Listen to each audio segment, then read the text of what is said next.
बांग्लादेश में खेला हो गया, मोदी का मास्टर स्ट्रोक और पाकिस्तान का प्लान फेल। वहीं चीन और अमेरिका देखता ही रह गया टकटकी लगाकर। दक्षिण एशिया की राजनीति का नक्शा बदल चुका है। जिस बांग्लादेश को कट्टरपंथ की आग में झोंकने की साजिश रची गई थी, वहां की जनता ने बैलेट के जरिए करारा जवाब दिया है। बांग्लादेश नेशनलिस्ट पार्टी यानी बीएनपी को मिला प्रचंड बहुमत सिर्फ एक चुनावी जीत नहीं, बल्कि पाकिस्तान और जमात इस्लामी के भारत विरोधी एजेंडे की करारी शिकस्त है। प्रधानमंत्री नरेंद्र मोदी ने तारिक रहमान को बधाई देकर यह साफ कर दिया है कि भारत अब एक नए बांग्लादेश के साथ हाथ मिलाने को तैयार है। शेख हसीना के देश छोड़ने के बाद पाकिस्तान की खुफिया एजेंसी आईएसआई ने अपना पूरा जोर लगा दिया था। उनका मकसद साफ था, जमात इस्लामी को सत्ता में बिठाकर बांग्लादेश को भारत के खिलाफ दूसरा फ्रंट बनाना। लेकिन दिल्ली ने यहाँ एक डिप्लोमेटिक मास्टर स्ट्रोक खेला। जब अवामी लीग मैदान से बाहर थी और शेख हसीना भारत में है, तब भारत ने कट्टरपंथी जमात के बजाय एक लोकतांत्रिक विकल्प के तौर पर बीएनपी को स्पेस दिया। इससे समझिए, बांग्लादेश में लगातार हिंदू पर हमले हो रहे थे, लेकिन खालिदा जिया जब बीमार हुई तो मोदी ने उनके अच्छे स्वास्थ्य की कामना की और संदेश भिजवाया।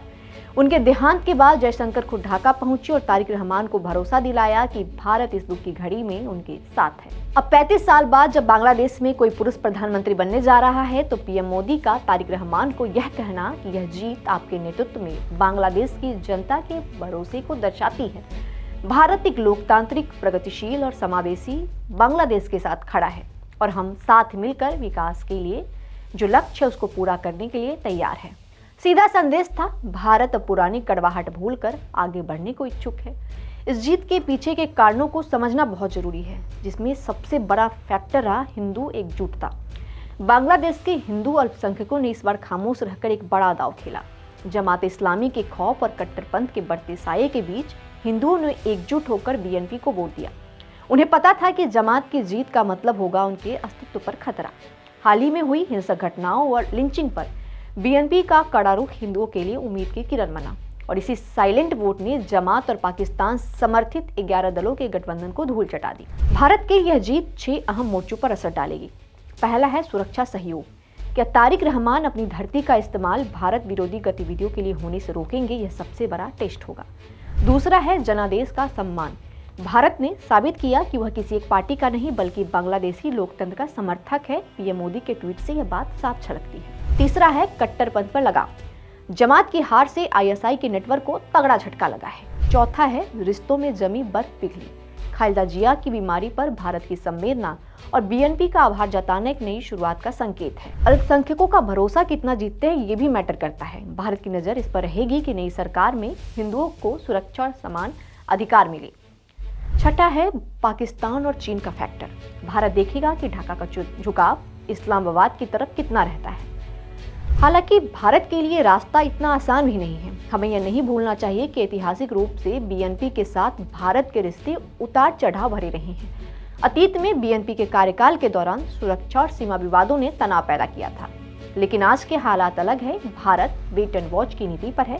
पीएम मोदी ने दोस्ती का हाथ बढ़ाकर गेंद तारिक रहमान के पाले में डाल दी है। अब अगर बीएनपी भारत की सुरक्षा चिंताओं का सम्मान करती है और संतुलन बनाए रखती है, तो यह दोस्ती दक्षिण एशिया का भविष्य बदल देगी।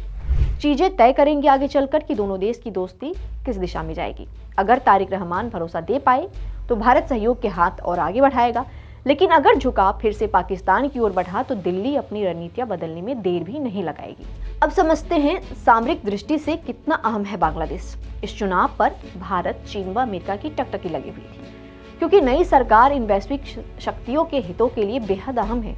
भारत की बात करें तो भारत 4000 किलोमीटर लंबी साझा सीमा उसके साथ साझा करता है।